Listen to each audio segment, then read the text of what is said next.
అనుకున్నట్టుగానే ముందుగా చెప్పినట్టుగానే నూతన సంవత్సరంలో రైతులకైతే కూటమి ప్రభుత్వం ఒక శుభవార్త చెప్పిందని చెప్పొచ్చు. ఇప్పటికే 22 లక్షల పాసు పుస్తకాల పంపిణీ కార్యక్రమం ఆల్రెడీ నిన్న మొదలైంది. ప్రభుత్వ రాజముద్రతో 22 లక్షల పాసు పుస్తకాలను అయితే పంపిణీ చేస్తున్నారు. ఒకవేళ మీకు వచ్చినటువంటి పాసు పుస్తకంలో ఏదైనా తప్పులు దొర్లినా వెనువెంటనే సరిచేసి మళ్ళీ మీకే ఆ పాసు పుస్తకాలను కూడా ఇస్తారు. అది ఒకటైతే, రెండవది రెవెన్యూ ఇతర సమస్యలు. దాదాపుగా వైసీపీ హయాం నుంచి వారసత్వంగా ఆంధ్రప్రదేశ్కి వచ్చింది ఏదైనా ఉందా అంటే రెండు. ఒకటి, వారసత్వంగా 10 లక్షల కోట్ల అప్పిచ్చెళ్ళాడు జగన్మోహన్ రెడ్డి. దాంతోపాటు రీసర్వే పేరుతో, జగనన్న రీసర్వే పేరుతో దాదాపుగా 1,500,000కు పైగా భూ సమస్యలు సృష్టించి వెళ్ళిపోయాడు. సో ఇప్పుడు వాటిని పరిష్కరించడం ప్రభుత్వానికి తలకు మించిన భారంగా మారింది. కానీ చంద్రబాబు గారి ఆదేశాల మేరకు రెవెన్యూ యంత్రాంగం దాదాపుగా ఒక నెల రోజుల నుంచి తీవ్ర స్థాయిలో కసరత్తు చేసి ఫైనల్గా దానికి ఒక సొల్యూషన్ అయితే కనుగొంది. అది ఆల్రెడీ ఇంప్లిమెంట్ కూడా జరిగిపోతుంది. ఇక 22A భూములకు 3 నెలల్లోగా విముక్తి కల్పించాలి అని చెప్పి రెవెన్యూ శాఖ మంత్రి అనగానే సత్యప్రసాద్ అయితే ఆదేశాలు జారీ చేశారు. ఆ ఆదేశాలకు అనుగుణంగా రెవెన్యూ శాఖ ప్రత్యేక సిఎస్గా ఉన్నటువంటి సాయి ప్రసాద్ కూడా ఆదేశాలు అయితే జారీ చేయడం జరిగింది. అంటే ఇప్పటి వరకు నిషేధిత జాబితాలో మా భూమి ఉంది, దాన్ని అమ్మలేము కొనలేము అన్నటువంటి పరిస్థితుల్లో ఉండి ఎవరైతే ఇబ్బంది పడుతున్నారో వారికైతే ఇక విముక్తి కలగపోతుంది. మీరు మా భూమిని 22A నుంచి తొలగించండి, అది నిషేధిత భూమి కాదు అనటానికి మా దగ్గర ఈ ఆధారం ఉందని చెప్పి మీరు రెవెన్యూలో అప్లై చేసుకుంటే అప్లై చేసిన 3 నెలల్లోగా దాన్ని 22A జాబితా నుంచి తొలగిస్తారు. అలాగే గతంలో మాదిరిగా ఈ పత్రాలు పట్టరండి ఆ పత్రాలు పట్టరండి అని రెవెన్యూ అధికారులు తిప్పడానికి కూడా లేదు. ప్రభుత్వం సూచించినటువంటి దాదాపుగా 8 నుంచి 10 రకాల పత్రాలలో ఏ ఒక్క పత్రం ఉన్నా కానీ దాన్ని 22A జాబితా నుంచి తొలగించాలి. అంటే అది నిషేధిత భూమి కాదు అని నిరూపించుకునేందుకు మన దగ్గర ఏ ఒక్క పత్రం ఉన్నా కానీ అధికారులు ఖచ్చితంగా యాక్సెప్ట్ చేయాలి. ఒకవేళ ఏదైనా సమస్యను 3 నెలల్లోగా పరిష్కరించలేకపోతే ఎందుకు పరిష్కరించలేకపోయాము అనేది లిఖితపూర్వక సమాధానం ఇవ్వాల్సి ఉంటుంది. అవసరమైతే ఆ వ్యక్తి మళ్ళీ దీని మీద అప్పీల్ చేసుకునే అవకాశం కూడా ఉంటుంది.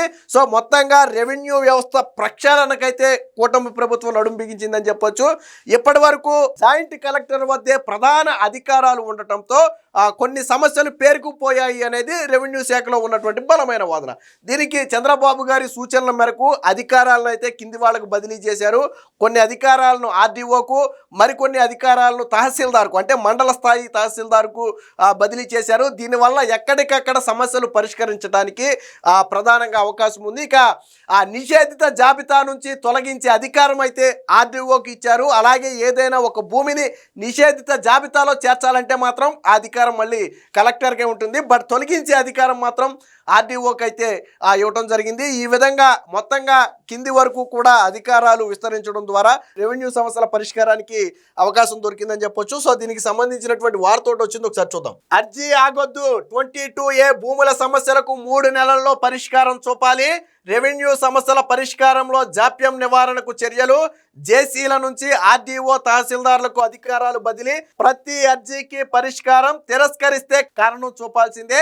ఆదేశాలు జారీ చేసిన రెవెన్యూ శాఖ ప్రత్యేక సిఎస్ సాయి ప్రసాద్. అలాగే నిన్న రెవెన్యూ శాఖ మంత్రి పట్టాదారు పాస్ పుస్తకాలను అయితే అందించారు. దానికి సంబంధించిన ఫోటోలు కూడా మనం ఇక్కడ చూడొచ్చు. ఇక దీర్ఘకాలంగా భూ వివాదాలతో రైతులు చాలా ఇబ్బంది పడుతున్నారు.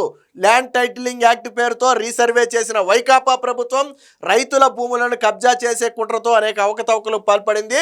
తప్పుల తడాకాలతో పాసు పుస్తకాలు ఇచ్చింది. వాటి వల్ల గ్రామాల్లో భూ వివాదాలు చెలరేగి ఘర్షణలకు దారితీశాయి.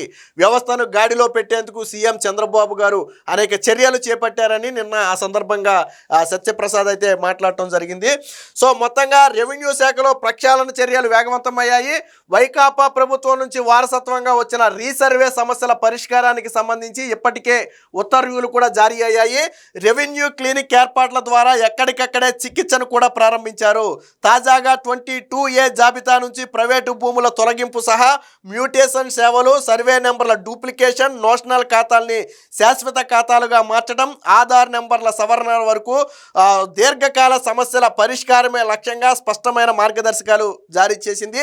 అర్జీల పరిష్కారంలో జాప్యాన్ని తగ్గించే క్రమంలో ఇప్పటి వరకు సంయుక్త కలెక్టర్ అంటే జేసీ వద్ద ఉన్న అధికారాలని తహసీల్దార్లకు, ఆర్డీఓలకు బదలాయిస్తూ నిన్న స్పెషల్ సిఎస్ సాయి ప్రసాద్ అయితే ఆదేశాలు కూడా జారీ చేశారు. సో దీనికి సంబంధించి మరొక కథనం కూడా ఉంది, ఒకసారి చూద్దాం. సో ఇది ఇక 22A అర్జీలన్నీ 3 నెలల్లో పరిష్కరించాల్సిందే. తమ భూముల్ని 22A జాబితా నుంచి తొలగించాలంటూ వచ్చిన అర్జీలన్నీ 3 నెలల్లో తప్పనిసరిగా పరిష్కరించాల్సిందే. రొటీన్గా వాటిని తిరస్కరించకూడదు. చట్టం, నిబంధన, ప్రభుత్వ ఆదేశాలు సహా స్పష్టమైన కారణాలను ఉదాహరిస్తూ ఉత్తర్వులు ఇవ్వాలి.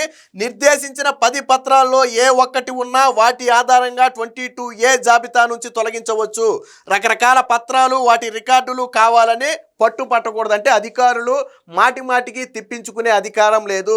ఎట్టి పరిస్థితుల్లో 3 నెలల్లో సమస్య పరిష్కరించకపోతే దానికి అధికారే జవాబుదారి కావాలి. ఇక్కడ ఇంకోటి కూడా చెప్పారు నేను, ఏమని, ఎవరైనా ఉద్దేశపూర్వకంగా రైతుల్ని ఇబ్బంది పెడితే అధికారులు అన్ని పత్రాలు వాళ్ళ దగ్గర ఉండి కూడా ఆ భూముల్ని తొలగించకపోవటమో లేదా ఇతర రెవెన్యూ సమస్యలు పరిష్కరించకుండా జాప్యం చేస్తే సంబంధిత అధికారి నుంచి వివరణ తీసుకుంటారు. అవసరమైతే శాఖాపరమైన చర్యలు తీసుకోవడానికి కూడా కలెక్టర్లకు ఇప్పటికే ఆదేశాలు కూడా ఇచ్చారు. సో అలాంటి వ్యక్తుల మీద కలెక్టర్కు కూడా ఫిర్యాదు చేయవచ్చు. ఫర్ ఎగ్జాంపుల్ కింద ఒక స్థాయిలో, మండల స్థాయిలో ఒక ఇష్యూ ఉంది, ఎంఆర్ఓ పరిధిలో ఇష్యూ, అది అన్ని పత్రాలు మన దగ్గర ఉన్నా కానీ పని కావటం లేదు. అప్పుడు మనం అవసరమైతే కలెక్టర్కు ఫిర్యాదు చేయొచ్చు. సో మనం ఎప్పుడు అర్జీ ఇచ్చామో, ఎంతకాలం మనల్ని వేచి ఉంచారు అనే దాన్ని పరిశీలించి కలెక్టరే ఎంఆర్ఓని వివరణ కోరతారు. వాళ్ళ సమస్య ఎందుకు పరిష్కారం కాల, వాళ్ళ పత్రాలన్నీ వాళ్ళ దగ్గర ఉన్నాయి, సో ఎందుకు పరిష్కారం కాలేదని వివరణ కోరి, లేదు నిర్లక్ష్యంగా వ్యవహరించి కావాలని ఇబ్బంది పెట్టారని కలెక్టర్ భావిస్తే ఆ వ్యక్తి మీద చర్యలు తీసుకునే అధికారం కూడా కలెక్టర్కు ఉంది. సో అధికారులు కూడా నిర్లక్ష్యంగా వ్యవహరించడానికి అవకాశం లేదు. ఇక 10 సంవత్సరాల కంటే ముందు అసైన్మెంట్ జరిగి నిర్దేశిత పత్రాలన్నీ ఉంటే జాయింట్ కలెక్టర్ వాటిని నిషేధిత జాబితా నుంచి తొలగించాలి. నిర్దేశిత పత్రాలు ఉన్న 22A1 కింద ఉంటే కలెక్టర్ సిఫారసులతో ప్రభుత్వానికి పంపాలి. ప్రైవేటు పట్టా భూముల్ని ఆటోమేటిక్గా తొలగించాలి. ఒక సర్వే నెంబర్ మొత్తాన్ని పొరపాటుగా చేరిస్తే తొలగించాలి. అవసరమైన సబ్ డివిజన్ విస్తీర్ణం మాత్రమే చేర్చాలి. ఇక 22A జాబితా నుంచి తొలగించే అధికారం ఆర్డీఓకు ఉంటుంది. ఆర్డీఓ ఉత్తర్వులపై 30 రోజుల్లో జేసీకి అప్పీల్ చేసుకోవచ్చు. 22A జాబితాలో చేర్చే అధికారం మాత్రం కలెక్టర్కు ఉంటుంది. వీటి కోసం ప్రత్యేకంగా ఉత్తర్వులు అయితే ఇవ్వాల్సి ఉంటుంది. ఇక ఫ్యామిలీ మెంబర్ సర్టిఫికేట్ ఉంటే వారసత్వ భూములు, అంటే కుటుంబ సభ్యుల నుంచి వారసత్వంగా వచ్చే భూముల్ని మన పేరు మీద రిజిస్ట్రేషన్ చేయించుకోవాలి అంటే ఖచ్చితంగా ఫ్యామిలీ మెంబర్ సర్టిఫికేట్ ఉండాలి. ఆ ఒక్కటి ఉంటే, ఆ ఫ్యామిలీ మెంబర్ సర్టిఫికేట్ ఉంటే ఆ భూములు అయితే రిజిస్ట్రేషన్ చేస్తారు. ఇక రిజిస్ట్రేషన్ పెండింగ్ లో పెడితే దానికి లిఖిత పూర్వక సమాధానం ఇవ్వాలి. చేస్తానులే, చూస్తానులే అని చెప్పి అధికారులు నోటితో మాటలు చెప్పడం కుదరదు. ఒక వ్యక్తి ఇచ్చినటువంటి అర్జీ పెండింగ్ లో ఉంది, అది పరిష్కరించబడట్లేదు అంటే ఎందుకు పరిష్కరించలేకపోయారో లిఖిత పూర్వక సమాధానం ఇస్తే దాన్ని పైకి ఈ వ్యక్తి అప్పీల్ చేసుకునే అధికారం ఉంటుంది. ఇదిగోండి, నేను పలానా అధికారికి నేను ఒక సమస్యను చెప్పాను, ఆయన పరిష్కరించలేదు, ఇది కారణం అని చెప్తున్నాడని చెప్పి దీన్ని అవసరమైతే జాయింట్ కలెక్టర్కో, ఆర్డీఓకో, కలెక్టర్కో ఆ వ్యక్తి అప్పీల్ చేసుకోవడానికి కూడా అవకాశం ఉంటుంది. 3 నెలల్లో పూర్తి చేయాలి. అన్ని ప్రైవేటు నోషనల్ ఖాతాలని రెగ్యులర్ ఖాతాలుగా మార్చాలి. ప్రైవేటు భూములకు వర్తించే సేవలన్నింటినీ అందుబాటులో ఉంచాలి. సున్నా ఖాతాలని ఆర్ఓఆర్ చట్ట నిబంధనల ప్రకారం రెగ్యులర్ ఖాతాలుగా మార్చాలి. ఇవన్నీ కూడా దీర్ఘకాలిక సమస్యలు, వీటన్నిటికీ కూడా పరిష్కారం. ఇక అధికారాలు బదిలీ చేశారు. జేసీ నుంచి తహసీల్దార్కి వచ్చినటువంటి అధికారాలు ఏంటంటే, ఒక పట్టాదారుడికి ఒకే గ్రామంలో ఒకటికి మించిన ఖాతాలు ఉంటే వాటిని తొలగించాలన్నా, చనిపోయిన పట్టాదారుల ఖాతా నెంబర్లు తొలగించి వారసుల పేర్లతో వాటిని నమోదు చేయాలన్నా ఇంతకుముందు జాయింట్ కలెక్టర్కి అధికారం ఉండేది. సో ఇప్పుడు ఆ అధికారాన్ని తహసీల్దారులకు బదిలీ చేశారు. ఒకటి. రెండోది, ప్రైవేటు నోషనల్ ఖాతాల్ని శాశ్వత ఖాతాలుగా మార్చడం, అలాగే ఆర్ఓఆర్ చట్టం ప్రకారం సున్నా ఖాతాల్ని శాశ్వత ఖాతాలుగా మార్చడం, డూప్లికేట్ సర్వే నెంబర్లు తొలగించడం, భూముల మార్పిడి, కోర్టు ఆదేశాల అమలు, నమోదు, భూ కేటాయింపులు, భూ సేకరణ, అసైన్మెంటు, ఆధార్ నెంబర్ల సవరణ తదితర అధికారాలను కూడా తహసీల్దార్లకు ఇచ్చారు. అంటే మెజారిటీ అధికారాలు అయితే ఇక్కడ తహసీల్దార్కి బదిలీ చేయడం వల్ల మండల స్థాయిలోనే సమస్యలు పరిష్కరించుకునే అవకాశం అయితే ఉంది. ఇక జేసీ నుంచి ఆర్డీఓకు కొన్ని అధికారాలు బదిలీ చేశారు. అవేంటంటే రీసర్వే గ్రామాల్లో ఎల్పిఎం, భూమి స్వభావం సవరణ, ఆర్ఓఆర్లతో పోలిస్తే వాస్తవ విస్తీర్ణంలో తేడాల్ని సరిచేయటం, ఖాతా నెంబర్లతో తప్పుగా అనుసంధానించిన ఎల్పిఎంలను సవరించడం తదితర అంశాలు ఇప్పటి వరకు జాయింట్ కలెక్టర్ వద్ద ఉండగా ఇక నుంచి వాటిని ఆర్డీఓకు అప్పగించారు.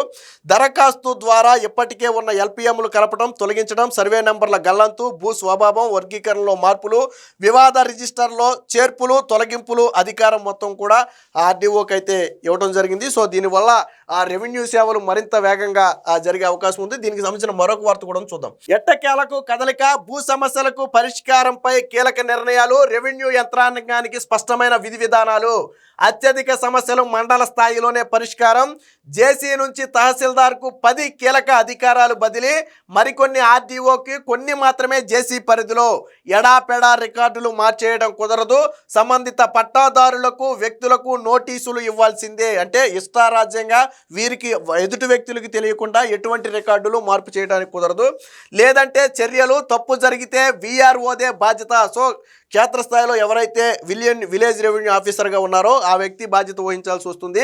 5 రకాల భూములకు 3 నెలల్లో మోక్షం, 22A జాబితా నుంచి తొలగించేందుకు తుది గడువు, మార్గదర్శకాలు జారీ చేసిన special CS Sai Prasad. So ఇక రెవెన్యూ రికార్డుల్లో మార్పులు చేయాలనుకుంటే సంబంధిత పట్టాదారులు వ్యక్తులు నేరుగా నోటీసులు ఇచ్చి తీరాలి. గ్రామ సచివాలయంలో నోటీసులు ప్రదర్శించామంటే కుదరదు. ఈ విషయంలో నిబంధన ఉల్లంఘన జరిగినా, ఫిర్యాదులు వచ్చినా విఆర్ఓ సంబంధిత అధికారిని బాధ్యులను చేసి చర్యలు తీసుకుంటారు.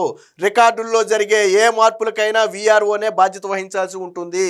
అంటే ఒక వ్యక్తి భూమి వేరొక వ్యక్తి పేరు మీద మారినా, మన రికార్డులను ఉద్దేశపూర్వకంగా మార్చివేసిన ప్రతిదానికి కూడా విలేజ్ రెవెన్యూ ఆఫీసరు బాధ్యత వహించాల్సి ఉంటుందని చెప్పి చెప్పడం జరిగింది. సో మొత్తంగా రెవెన్యూ శాఖలో ప్రక్షాళన తరువాత వేగవంతంగా రెవెన్యూ సమస్యల పరిష్కారానికి నడుంబిగించారు. ఇప్పటికే భూ సమస్యల పరిష్కారానికి ప్రతి జిల్లా కలెక్టరేట్ లో కూడా రెవెన్యూ క్లినిక్లు అయితే ఏర్పాటు చేయడం జరిగింది. అవి సత్ఫలితాలను ఇస్తున్నట్టుగా రెవెన్యూ అధికారులు కూడా చెప్తున్నారు. మొత్తంగా దీర్ఘకాలంగా ఉన్నటువంటి ఈ రెవెన్యూ సమస్యలకైతే కూటమి ప్రభుత్వం చెక్ పెడుతుంది అనటంలో ఎటువంటి సందేహం లేదు.